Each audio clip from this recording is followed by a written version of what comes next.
I'm Max, and I'm going to show you how to find the intersection between two lines using a table. So we'll be using two lines, and they're going to be x squared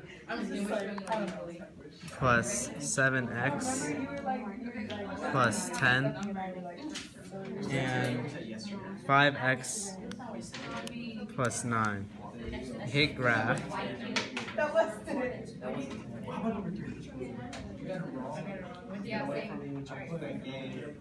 And after that, you'll press the blue second, and then graph again.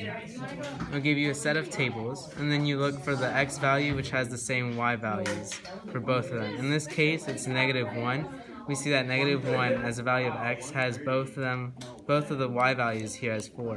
So we see that the intersection here is when x equals -1, y equals 4 for both lines.